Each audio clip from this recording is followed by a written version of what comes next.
Hi, I'm Saul Goodman. Did you know that you have rights? The Constitution says you do, and so do I. I believe that until proven guilty, every man, woman, and child in this country is innocent. And that's why I fight for you, Albuquerque. Better call Saul.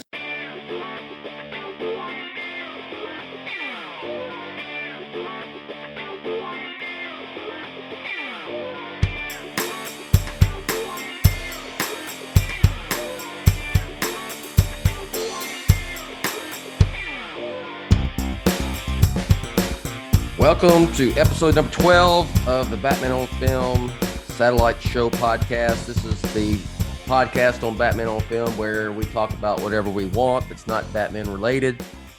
Anything in pop culture, sports, TV, film, video games, whatever. So this is the second part of our Better Call Saul Season 6 Makenzie and Dad show.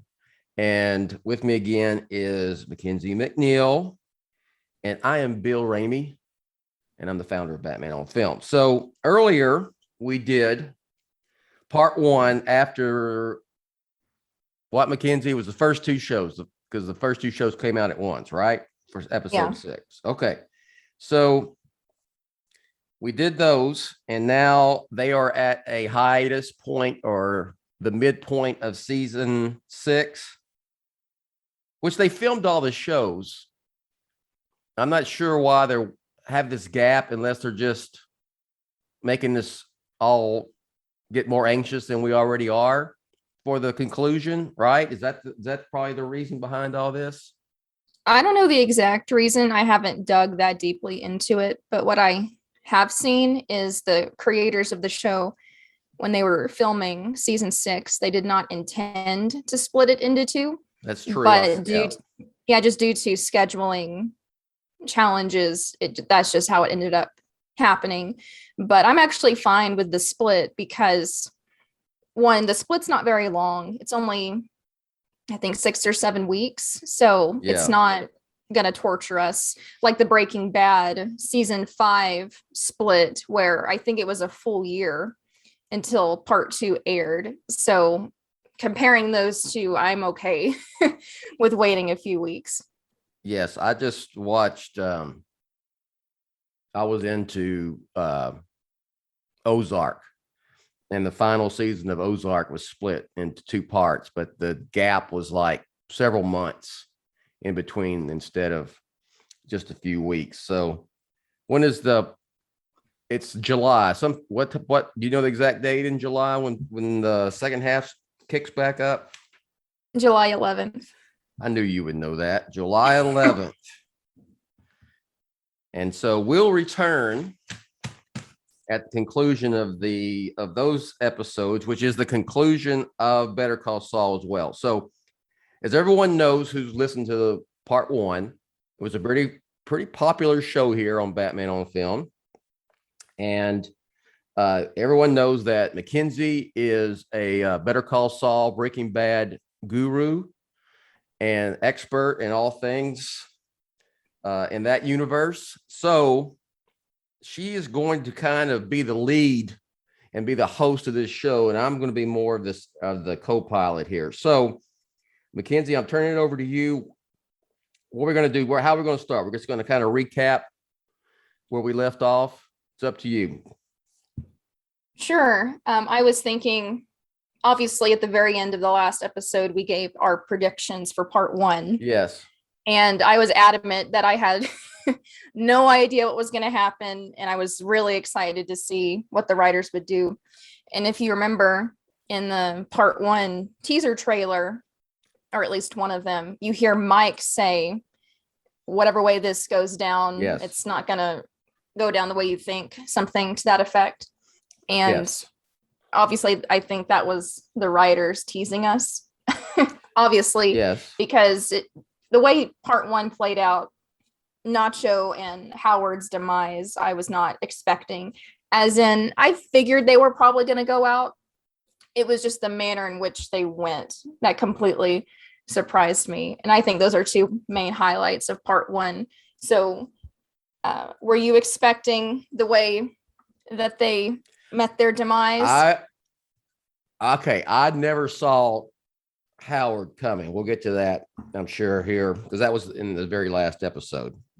We're recording this on the Friday after the Monday airing of the last episode.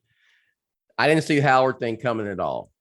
I know you had talked about, and I saw some stuff online about different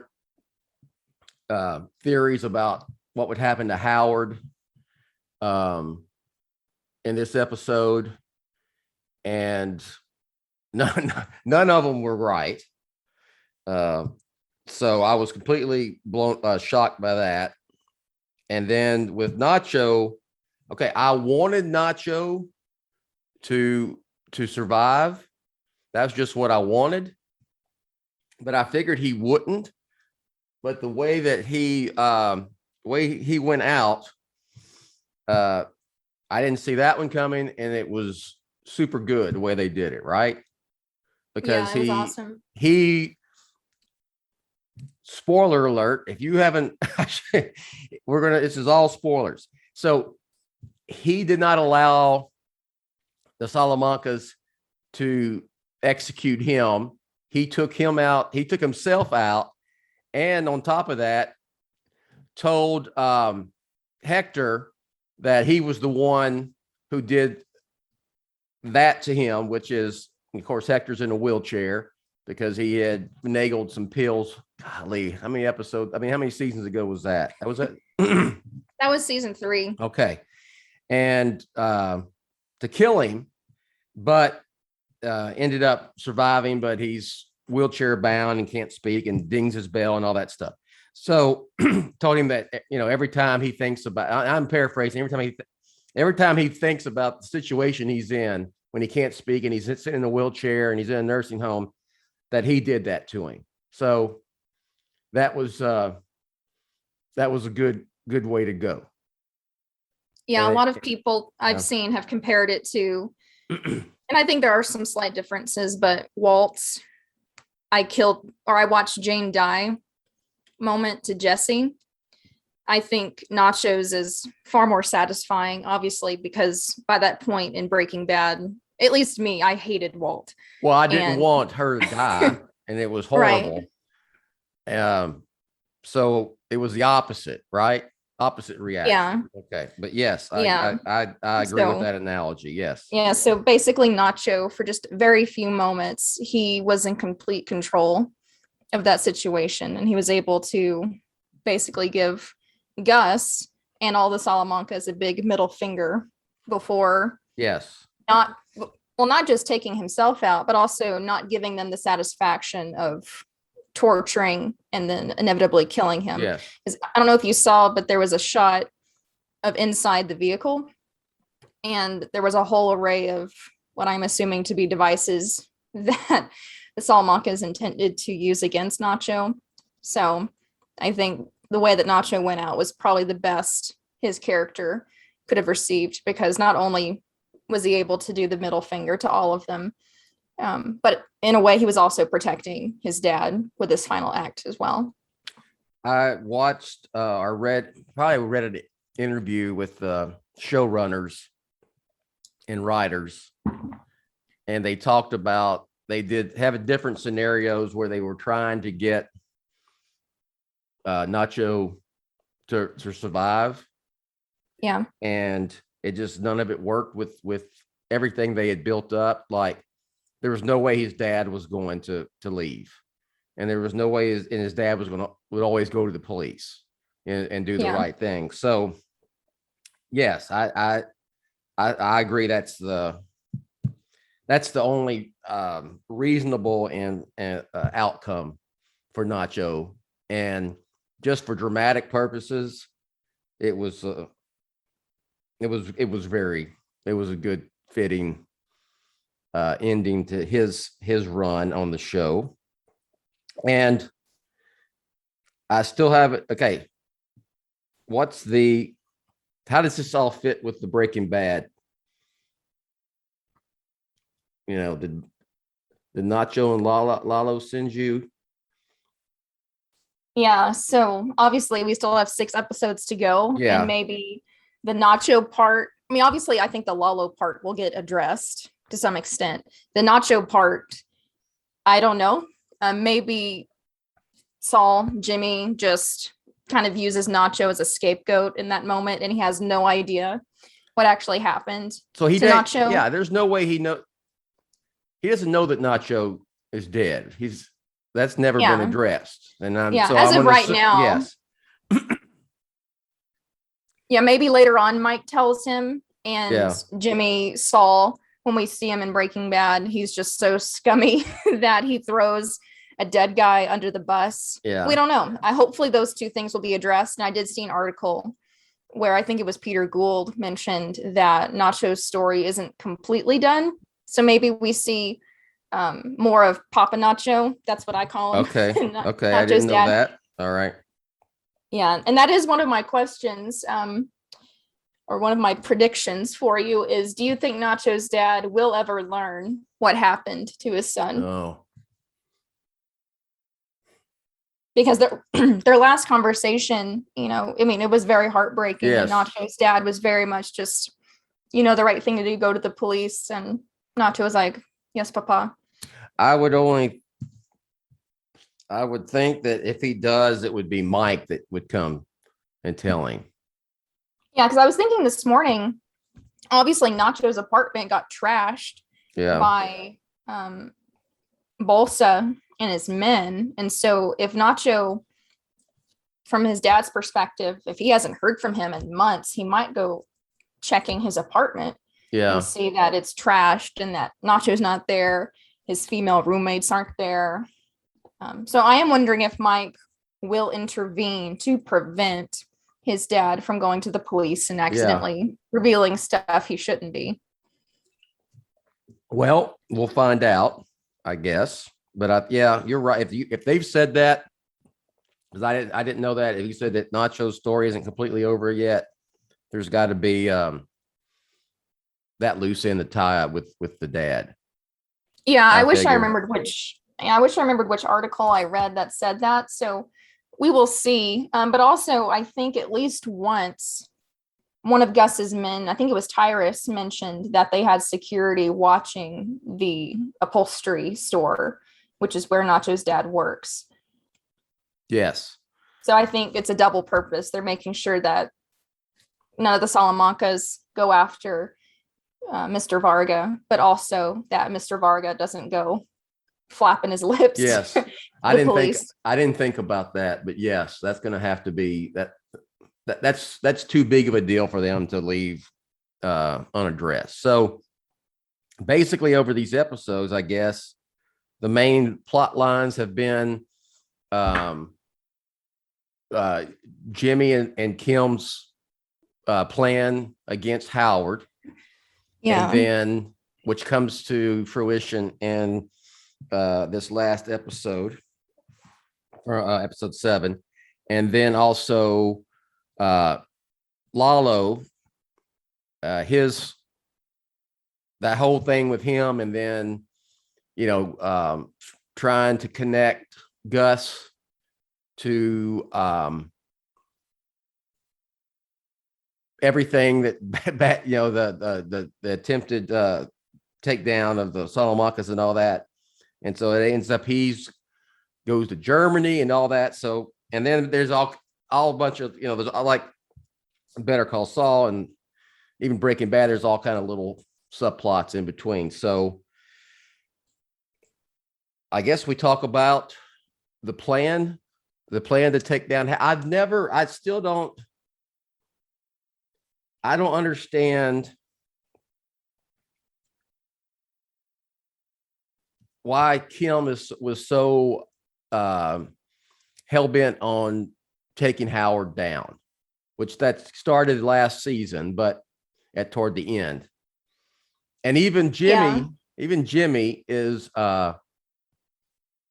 it seems like he's always looking for a way to get out of like, just let it go and all that along the way. Yeah, I mean, even hear him recommend when he accidentally sees the real judge with a sling on his arm. Yes. He was the one telling Kim, let's abort the mission and live to see another day. But Kim was adamant and drove right back to Albuquerque to reshoot the photos. And I think this is just one of the brilliant sparks of geniuses from the writers of, yes, the show is called Better Call Saul, and it's his downfall from being a somewhat decent lawyer to being the scummy lawyer that we know him as in Breaking Bad. But I think the show is just as much Kimmy's Breaking Bad evolution as well. I mean, because remember in season 2, I mean, Kim was horrified that Jimmy fabricated evidence, the squat cobbler episode, and she was just horrified and told Jimmy she can't ever hear about that stuff again. But over time, you just see her liking and enjoying the schemes and scams more and more. And I think the flashbacks, I think we've received 2 flashbacks of Kim so far. They've been little pieces of, I think, why she is the way she is. If you noticed, I think it was, let me look at my notes. I think it was episode 6 of this season. We get the flashback of young Kim getting caught stealing the earrings and necklace. Those are the earrings that she wears throughout the whole show. Ah, okay. I noticed that immediately, or at least they look very, very similar.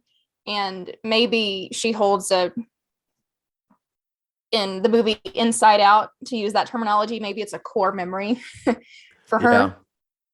That they are very good at very little subtle things. Yeah, I'm quite sure that was the earrings then. If you saw that, yes, and because but I also think they're not gonna miss something like that. Yeah, but I also think, I mean, right before Howard meets his end, he kind of also gets his "I put you in that chair" type speech. It's slightly different, but he basically gets to tell Jimmy and Kim just how terrible they are, and I think they're gonna have to live with his words, especially after he died right in front of their eyes. But I mean, remember, he finally said, "It's all so clear now. You didn't do it for the money. You did it for fun." Yeah. Okay. And so I think that's true. I mean, I think maybe people are looking for a really deep reason why Kim did this, but I think the answer is pretty simple. She just wanted to do it for fun, as terrible as that is. And it really just shows how far she's fallen in terms of where she was morally and ethically at the beginning of the show. I watched Talking Saul after episode 7, and Bob Odenkirk said that the whole scheme in the episode 7, it plays out. It was always going to be successful. It never was going to, as many monkey wrenches is thrown in throughout the, especially with the judge, him seeing the judge in the liquor store, and the judge has a cast, and then they have, that's when he calls Kim and says, we'll regroup. And then she said, no, it happens today, and does the U-turn, and they reshoot. He said that whole scene of them reshooting the envelope exchange with the actor playing the judge in the park was supposed to be like a comedy sketch. It was hilarious because he is, Bob Odenkirk comes from comedy. He was comedy, Saturday Night Live and all that. Anyway. No, it was hilarious. And I think I shared in the last episode that one of my favorite side reoccurring characters are the film crew. Yes. The film students that Jimmy tags along throughout. I think they make their first appearance in season 1, maybe, like really early in the show. Yeah. And I just love how he makes them do the dumbest and most absurd things to get his scams to work. So I thought, it was both simultaneously hilarious, but it was also really sad just seeing how committed they are to tearing down a guy that does have his flaws, but he doesn't deserve at all what they're doing to him. He talks about Bob Odenkirk, is that this is essentially like sketch comedy, and then it ends with this very horrible execution of Howard, which, I mean, the only reason Howard is there when Lalo shows up, and that's what happens, y'all, is so you got me saying Kimmy and I know. Jimmy and Kim. Jimmy and Kim are watching a movie and kind of celebrating their success because that whole part, with the pictures and all that stuff and the whatever little chemical they used to make Howard, like, was like caffeine or something, accelerated caffeine, I don't know, something like that, and make Howard look like a complete fool in front of everybody at that arbitration meeting with Sandpiper and all the attorneys, and forces them to end up settling. But the only reason Howard shows up at their apartment is because of that. Without that happening, he would have never showed up to quote unquote congratulate them on their victory, and then Lalo shows up at that time and shoots Howard. Yeah. So they are also responsible basically for Howard being shot in that regard. Yes? Yeah. Yeah. Well, that was one of the questions or predictions I was going to ask you is, do you think Kim choosing not to tell Jimmy about Lalo could lead to their breakup? Because Jimmy could blame her Yes. for Howard's death by saying, you didn't tell me that Lalo was alive. We would have stopped the scam if we had. I was going to bring, yes, because Howard is shot. So Howard's dead. And like when Lalo comes in, Jimmy is like complete shock. They're both shocked. It's a completely different type of shock. Jimmy's shocked because he thinks that Lalo's dead. So he's like, what are you like? The ghost. A ghost. Kim knows he's alive, but thinks that that's another little subplot of you had Mike and his guys following Kim, really to see if Lalo would show up, basically. But yeah. Well, I also saw an argument that Mike is also partially to blame for Howard's death, because when Lalo made the second phone call as a diversion, Mike told Gus that they removed all of the guards from the low target areas. Yeah. Yes.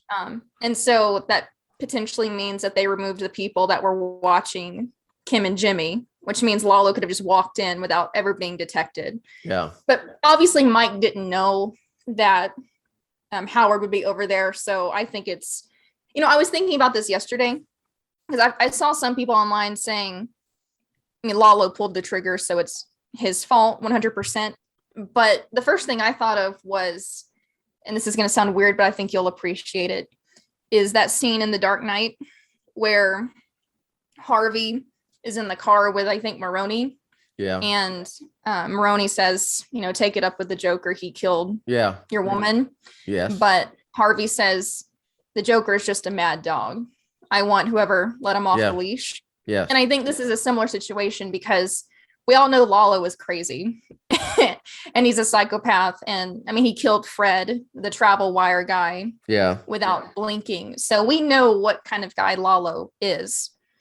We shouldn't be surprised that he killed a witness watching him walk around and be alive. He can't have witnesses. So I think the blame is far more with Kim and Jimmy because Howard was there because of them. That's my argument. Yes. I want to see what the dynamic between Jimmy and Kim are. Okay, first of all, they're going to have to obviously survive Lalo showing up. I mean, Jimmy does for sure because he's in Breaking Bad. I don't see, after killing Howard like that, I don't see him like then shooting Kim at the beginning of the next episode either. So what do you think? I mean, I'm trying to think. He's coming to them. What is he going to want them to do at that point?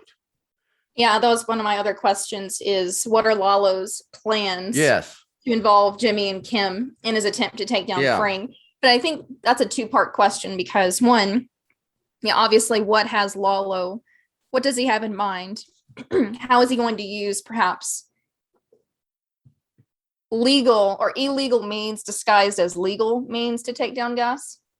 But there's also what's going to happen now that a very prominent attorney in Albuquerque is dead. Yeah. I'm really curious about what that will look like because I've seen theories that they're going to play it off as a suicide, that Howard came to their apartment, was a raving maniac. Yeah. And I can see shot that. himself. Or they take care of it, Breaking Bad style. I don't know, but I think there's going to be major backlash because, Howard was a very prominent attorney in the city. And not only that, but Chuck, the other founding member of the law firm, died maybe a year or so before that. So now you have two very prominent attorneys, both dead in a very short period of time in a very powerful law firm. And that's actually one of my other questions. Let me find it. So Howard's downfall due to Jimmy and Kim,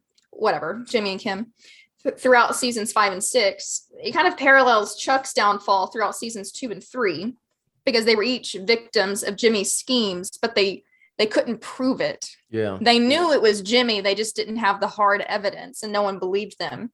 And I thought that was a really interesting parallel that, it kind of fulfills Chuck's words. Because one of Chuck's final words to Jimmy were, in the end, you're going to hurt everyone around you. And I think that's absolutely true because now his actions have indirectly led to the deaths of both Chuck and Howard. I think that they may go that suicide route. Wouldn't it kind of be, because now you mentioned Chuck essentially killed himself by kicking over the lamp. Yeah. But am I right to say that they just chalked it up as one of the lamps catching on fire and burning down the house? Not him. Yeah, you see Chuck doing that on purpose. Yes. So yeah, Chuck's death was by suicide, but I think it's more complicated than that. Yes, because, he didn't. They don't it's not considered like legally or officially a suicide. I just think his house caught on fire because he had lamps in there. Oh, right. Yeah. I think Howard was really the only one that thought it was a suicide. So if Howard, who didn't commit suicide, but also is a victim of a Jimmy plan, basically, or really a Kim plan more than Jimmy in this case, if they do the suicide angle, which he didn't do, it's kind of the opposite of Howard, right? The opposite of Chuck. Yeah. Yeah, absolutely. And so it's Howard committed suicide because of Jimmy, but everyone thinks it was an accident. On the other hand, it was just pure happenstance that Chuck showed up and got shot by Lalo. Howard showed up and got shot by Lalo, and I'm really interested to disguise see it as a suicide. Yeah, I'm really interested to see how that plays out, because I think another thing we have to consider is the day that Howard died, he went on to this rage about how Jimmy McGill was trying to take him down and he was following Jimmy. And if they do stage it as a suicide and they leave his body in the apartment and, forensics comes and does their thing, I don't think people like Cliff and all the lawyers and perhaps even Howard's widow are going to overlook that Howard was very paranoid about Jimmy in the days leading up to his death. And then he just happens to die in that same guy's apartment. Does that make sense? What I'm yes. saying? Yeah. I'm wondering if people will think that's a little suspicious and maybe Howard was onto something, which he clearly was. He just didn't have the evidence for it. And I think that kind of leads to another thing I was thinking. I think Howard's death is the most tragic in the Breaking Bad, Better Call Saul universe. I think very close to Andrea's death in Breaking Bad. Yeah. I think what makes Howard's more tragic is he will not get a chance to redeem his reputation. Jimmy and Kim completely trashed it, humiliated him, and then of course indirectly led to his death. Whereas Andrea's death was absolutely terrible, but she wasn't a public figure. Her reputation, I think, is fine necessarily, whereas Howard was a very prominent lawyer in the law community. And so I think it's a much bigger deal. I think his death is the most tragic, but both of them didn't see it coming. They were just innocent victims, kind of trapped in a very cruel world created by other people. They have completely went from Howard being kind of the bad guy that you didn't like, and you kind of rooted for Jimmy, and then at the end you feel super bad for Howard. Oh yeah. Does it make do you dislike? Are you okay? You got to where you dislike Walter in Breaking Bad. Are you disliking Jimmy and Kim at this point? I think I'm in the minority where I really didn't like Walt for most of the show. Okay. Maybe up until I would say when he let Jane die, that's when I really started turning against him. And so I just never really liked him. I just thought you're such a terrible person. And I was very glad that it led to his downfall. But for me, I think it's the same with Jimmy. And I think Chuck, as much as we don't like him because he is a jerk, he was absolutely right in that speech he gave to Jimmy right before he died, that, in the end, you're going to hurt everyone around you because you can't help yourself. And, I've seen people say that, Jimmy is a product of the environment, that everyone was against him and didn't want him to succeed. And I think to some extent that is true. But at the end of the day, Jimmy's a grown man. He can make his own decisions. He can be bigger than the people around him. But instead, he chose to do stupid stuff and run scams that, at least to this point, have indirectly led to the deaths of his brother. And I'm not sure he would call Howard a friend, but at least a very prominent person in the community. So I think I'm going on a ramble a bit, but I never really like Jimmy. I think he's just scummy. He's really funny. But again, I think Chuck was just absolutely right about him. And I think people just don't like Chuck because he was a jerk. So, I mean, I know just from following this show and seeing stuff online about everyone, something bad better not happen to Kim. And and Kim Wexler's everyone's favorite. And she better, she's terrible. Is that changing now? Is that? I think so. I've seen some comments saying that basically that same sentiment, that they were rooting for Kim. They loved her for the first 5 seasons, but now she deserves whatever's going to happen to her if it's bad. And that's actually, I think that was one of my other questions I had. Let me find it. Yeah. In the finale of season 5, Jimmy tells Kim, who originated the idea to take down Howard to get Sandpiper settled, Howard would have to do something unforgivable to get that case settled. It seems that the narrative has flipped because Jimmy and Kim are the ones that really did something unforgivable. Their scam indirectly led to the death of Howard. So what are your thoughts on, that kind of narrative switch? I mean, we kind of said it. I mean, you got to the whole scheme that against with Howard and the way they did it. And they've got everyone around that periphery of the Sandpiper and even at the HHM and, all of them thinking Howard was having a meltdown and was on drugs and having a meltdown at the same time in the weeks that lead up to his death. So I just, I think you feel horrible for Howard. You think that, I say you, I mean, and then you think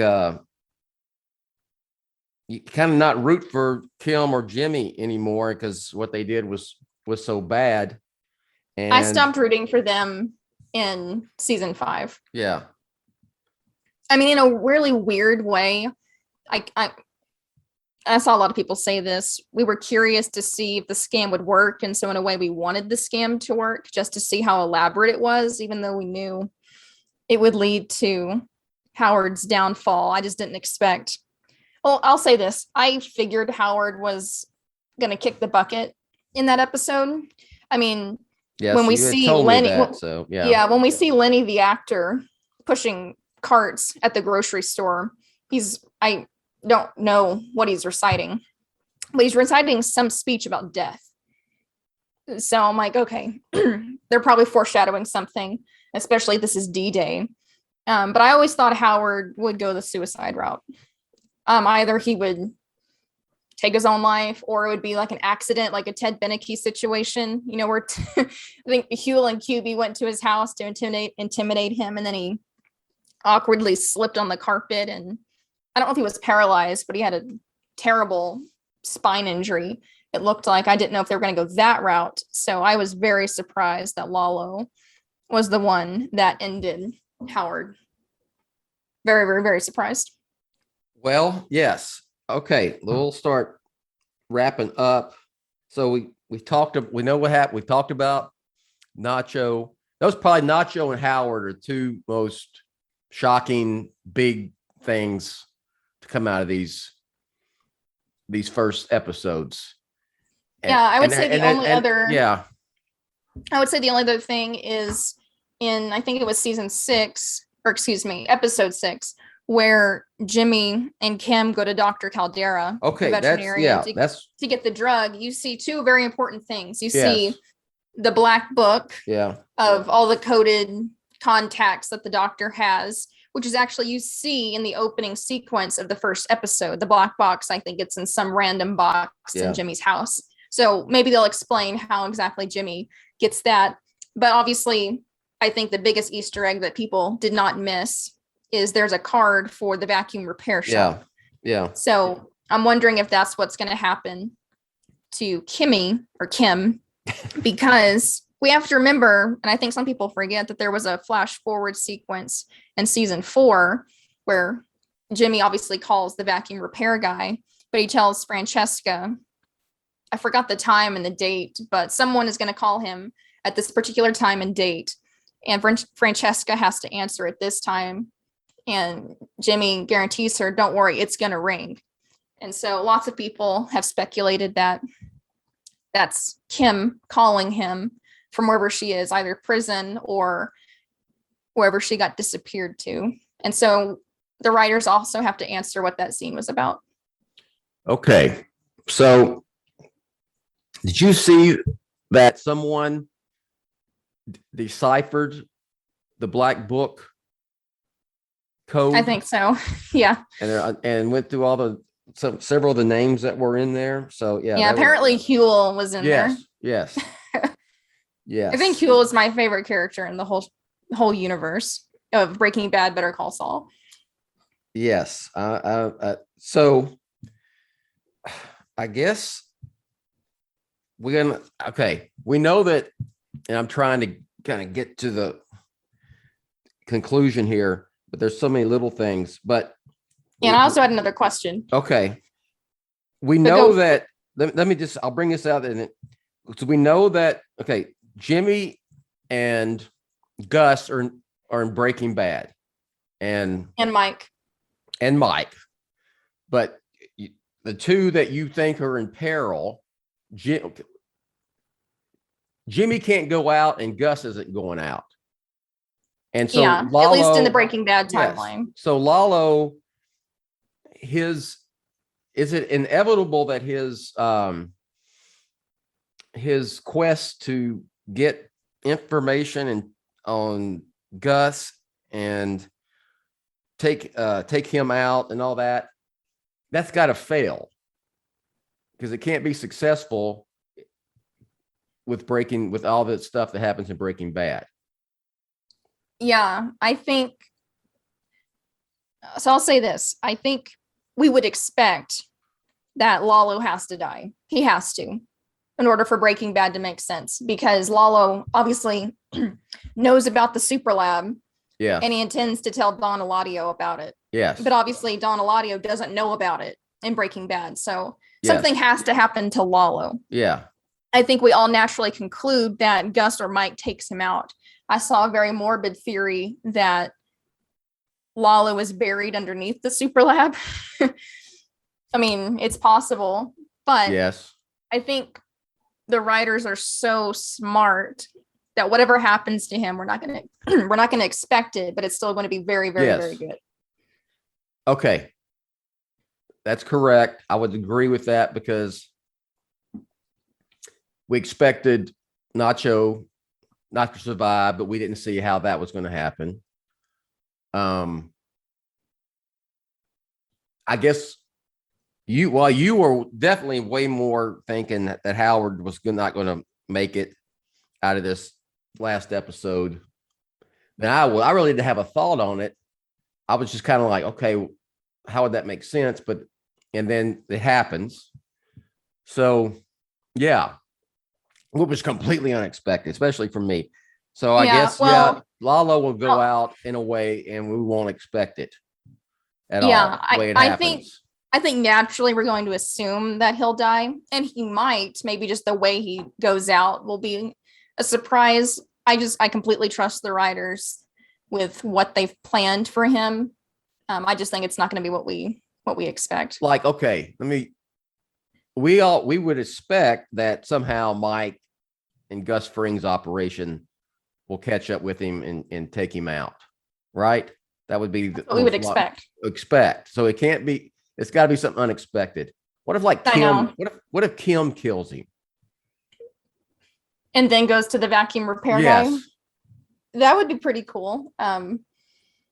But I mean, we were completely wrong, and I was very happy to be wrong with our predictions for part 1. So I'm just super excited to see what's going to happen. I like that I was wrong. Yeah, I was very excited. Like, oh, that was so cool. Yeah, I'm not. I don't want to be right because then I know what's going to happen. I'd rather be surprised. So, well, okay. Just as a quick aside, did you know that Bob Odenkirk kind of accidentally leaked Howard's fate? No, I did not. And unfortunately, I saw it. And so I kind of expected, I already expected something. So Howard's death wasn't as a big a shock for me, unfortunately. So a few months ago or a few weeks ago, I don't know the date, but he released some photo on social media of him and Patrick Fabian, the actor that plays Howard. Mm-hmm. And they were all still in their costumes. And on the side of Howard's head, it looked like a bullet wound. Yeah. And the way I'm not on social media that much, so I would not have seen it. The only way I saw it was I was watching a YouTube video talking about the predictions for how the finale would end, just so I could get hyped and excited for it. And that YouTuber put that photo on there, and I thought that just ruined it for me. I did not see that. And I'm glad I did not.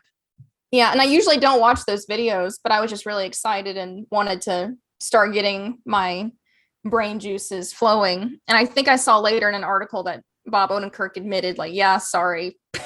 I think he said he didn't realize that people could see the other side of his head. So, but it was still a shock for me in that I was going the suicide route. I had no idea that Lalo was going to show up and do that. So I've learned my lesson. I'm going to stay away from videos from now on, no matter how excited I am. It shocked me so much because, like, I got up, I had taped it or recorded whatever, and watched it first thing in the morning. And Rachel was up already in the bathroom getting dressed, and I saw it, and I got up at, when it ended, I went in the bathroom, and I guess I had this look on my face or whatever. And she's like, what's wrong? And I went, better call Saul. Howard got shot. And I just like that. And she's looking like I was out of my mind because I had this just pained, it hit it. It was a shock. It was shocking. I was like, wow. So, and which is good, it's good TV. So, all right. Well, maybe one last thing on that note. Yes. In season 5, I think it's episode 7, somewhere in that area, when Kim goes to visit Lalo in prison because Jimmy didn't return from the money exchange. Yeah. Lalo calls Jimmy a cucaracha, Yeah. a born survivor. Did you notice that when Lalo was in the sewer, after he just finished his phone call with Hector, he saw a cockroach run by? Yes. And so I'm thinking his backup plan was not to go to Jimmy and Kim, but the cucaracha, the cockroach, changed his mind when he saw that. God, this show. The writers are geniuses. And I think this is a show that you have to watch more than once to start picking up the subtle imagery like that. And that's one of the reasons why I think Better Call Saul is a better show than Breaking Bad. I love Breaking Bad, but I think Better Call Saul is a more intelligent show. It may where be. Yes. You can't just turn off your brain and watch it. You have to think about it. And I think it's a very intelligent show as well. All right. So, all right. Do you want to get to the predictions? You take the lead. Let's wrap it up. Yeah. Well, we already talked about a few of them, but I'll just restate them. Okay. What do you think Lalo's plans are involving Jimmy and Kim and his attempt to take down Frank? I have no idea. But I don't know. Something maybe to expose Gus publicly. The only thing I can think of, and this can be the prediction that you write down. I'm probably very wrong, but again, I'll be very happy if I'm wrong. If you remember earlier in the season, I forgot her name. It's Suzanne Erickson. I think that's the name of the attorney that went to Kim and basically was asking her to get Jimmy to rat out on Lalo. Do you remember that moment? Yes. Where they realized that Jimmy had been lying. At least they're giving him the benefit of the doubt that they didn't know the client he was representing. Yeah. Yes. And that would kind of make sense if Jimmy does rat on Lalo. Maybe Lalo doesn't die and he goes to prison somewhere. And so he's just living in fear that Lalo's going to come back for him, which would explain his reaction in Breaking Bad when he's like, Lalo didn't send you, no Lalo. So that's one theory I have, that Jimmy will rat on him and he's going to live the rest of his life in fear. My mind is spinning. You can probably, yes. That's one plausible route. I don't think it's going to go that way, but it could explain things. Yeah.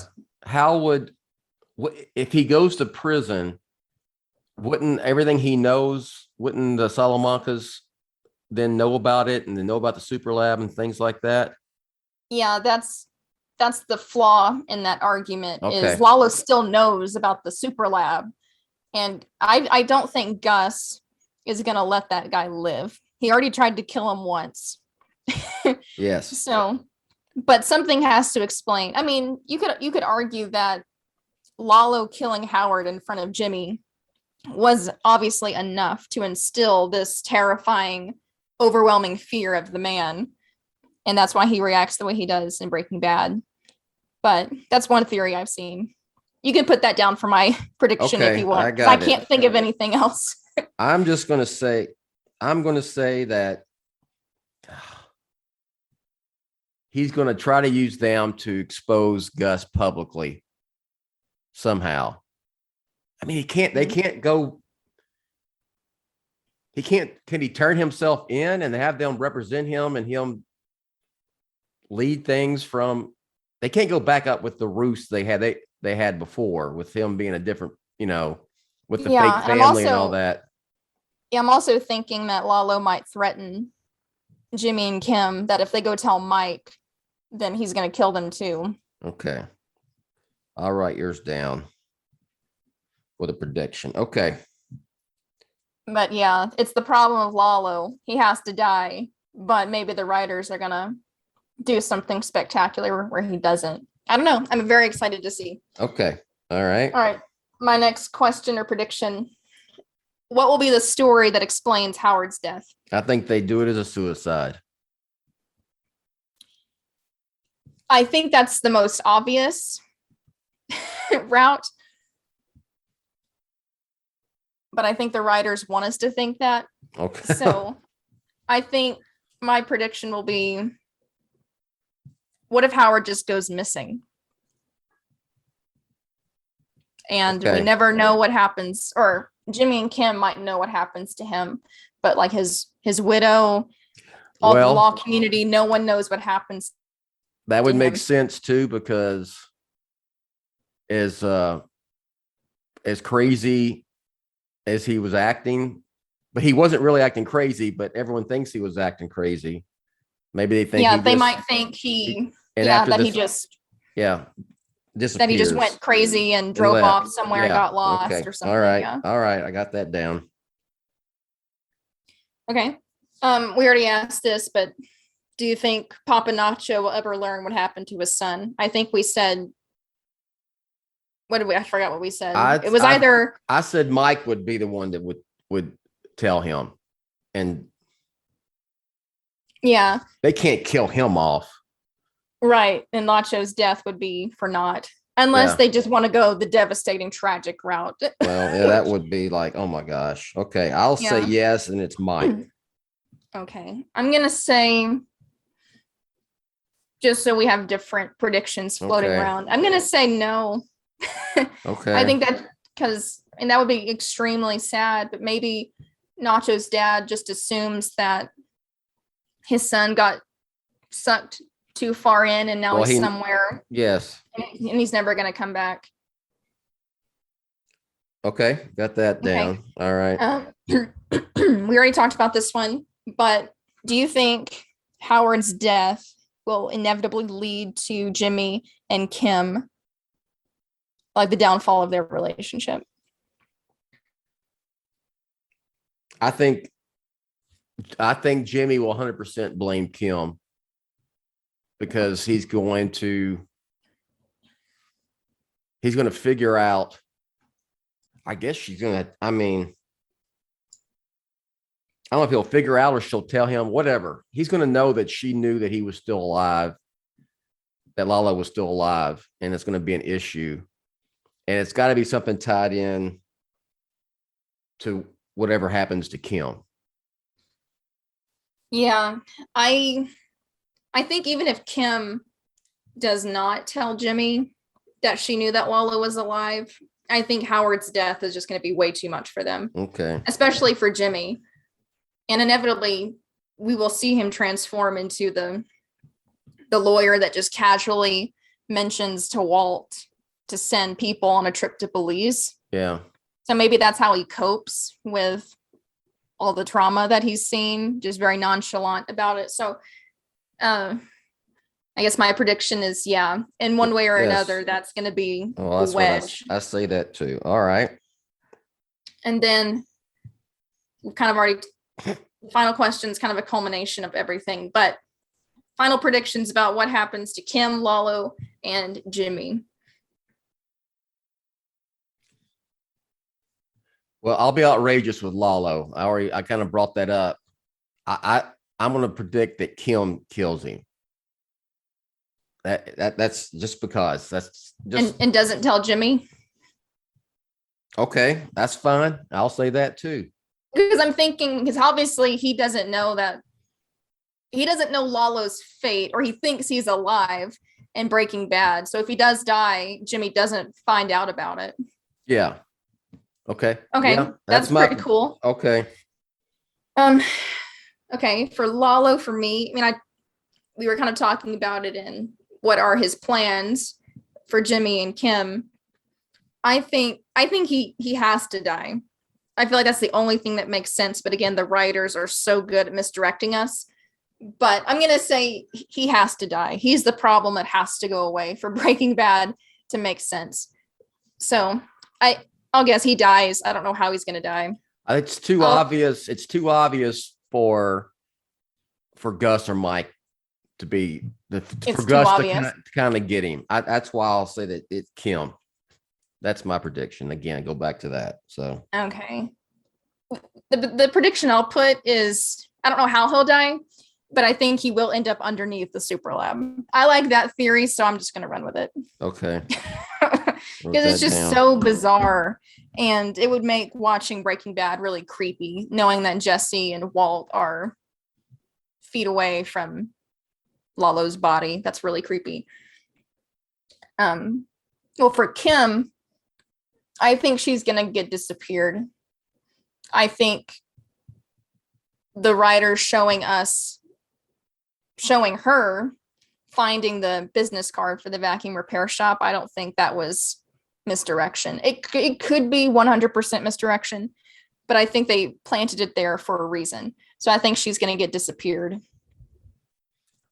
I do too. What if she disappears and her life is she basically becomes her mother? Oh, probably. Yeah. That's yes. I think she disappears. It's a bit too obvious with everyone worried about her being, all these Kim Wexler fans worried about her surviving and everyone assuming that something bad's going to happen to her because she's not in Breaking Bad. I think she gets disappeared by the vacuum guy. Yes. Yeah. I think she ends up alive. She can't be a lawyer, so it's horrible life. And she's basically becomes her mother. I don't know if she has a child or whatever, but yeah. Yeah. Well, and another theory is, remember in season 5 with the Gene scenes, and season 4, that someone is what appears to be spying on Jimmy because a cab or a taxi that he takes from the hospital has an Albuquerque Isotopes, which is our minor league baseball team. Yeah. That little thingy hanging from his car rear view window. And so that can't be a coincidence. So people are wondering, is that Kim or Kimmy, whatever her name is, trying to find Jimmy? And inevitably she did find him. Okay. So I think she gets disappeared, and at some point she starts to look for him. I mean, or it also could be a private investigator working for the Albuquerque Police Department trying to find Saul Goodman, because he's a criminal on the run.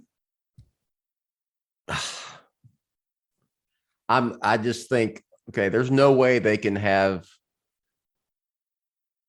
Jimmy and Kim end up years later together and get off scot-free of everything. Or could they? I don't know. I don't want them to. No. Well, maybe that's why they do it now, just because everybody now wants them to get what's coming to them. Yeah. So this would be an ending where you went, oh, really? They're going to finally okay. All right. So I guess Jimmy's left, our prediction, what happens to him? Yeah. We have to figure out. When's the last time we saw Gene? Was that the mall when he called the vacuum guy? And then he calls the vacuum guy and says, never mind, I'm going to fix it myself. So some of the theories I've seen are he kills the taxi guy, which I think is a bit extreme, but he's a desperate man, so who knows. Another theory I saw is he will turn himself into the police, because obviously he's super paranoid. So people in New Mexico are still looking for him. Yeah. Right. He was Walter White's lawyer, so he could turn himself in.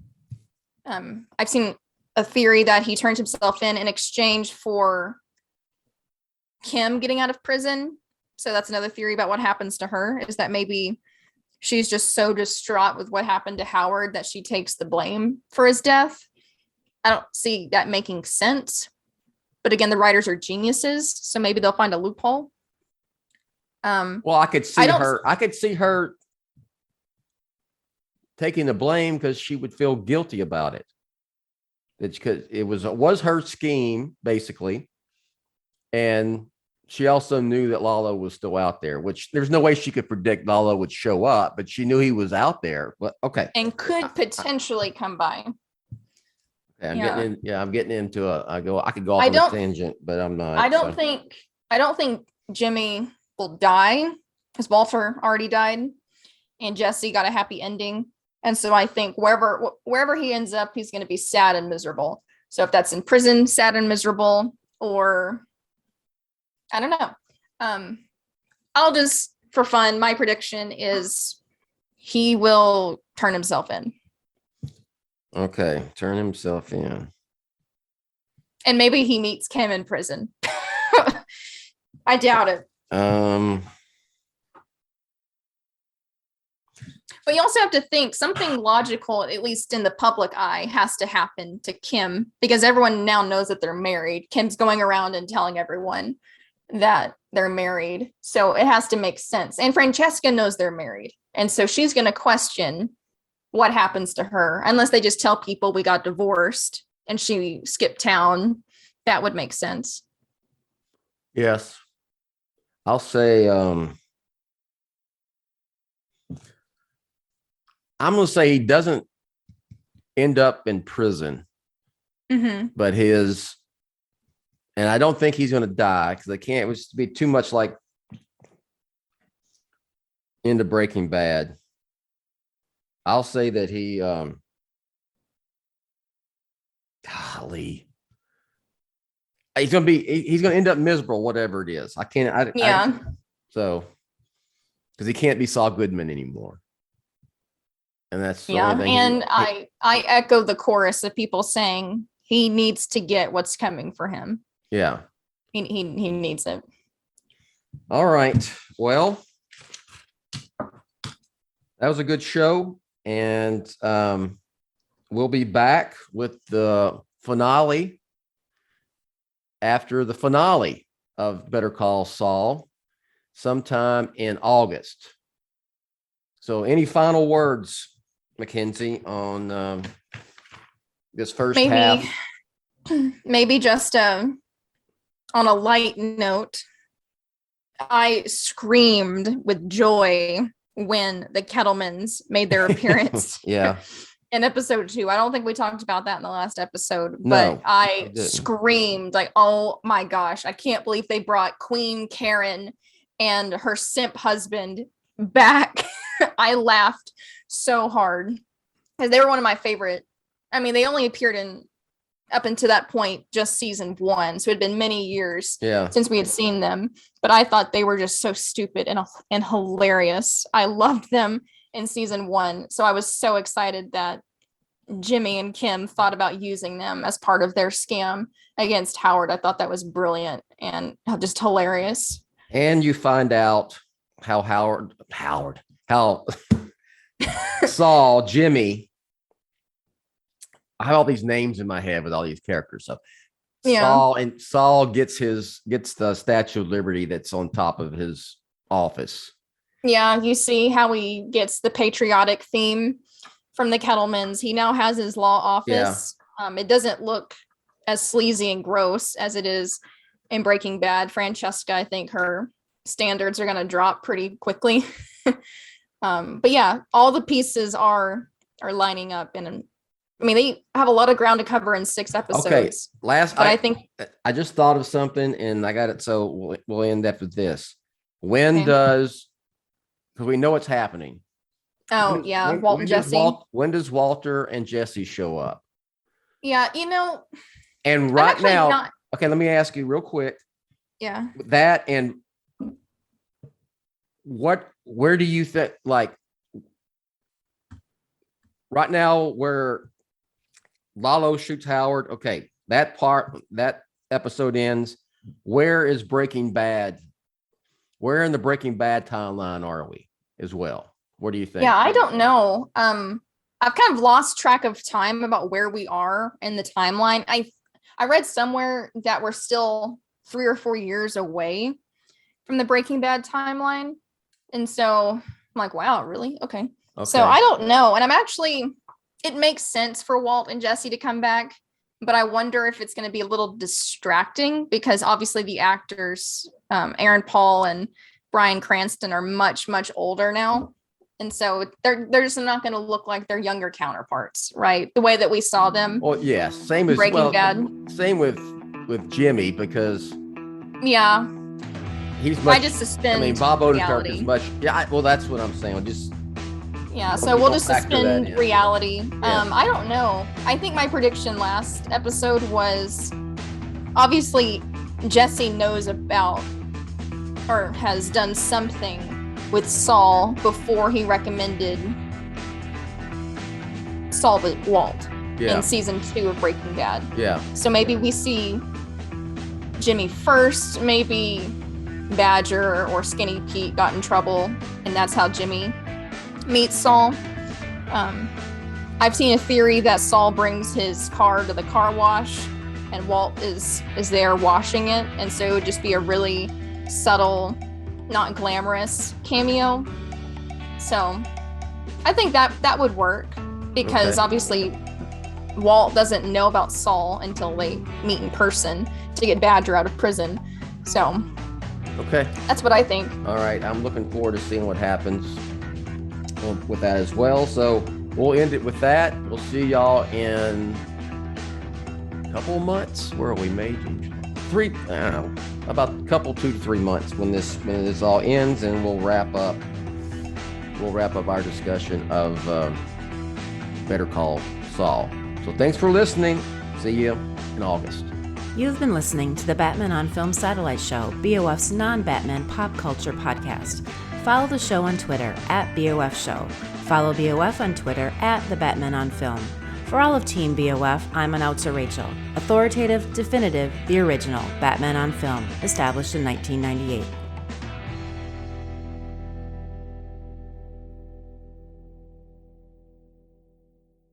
It's all good, man.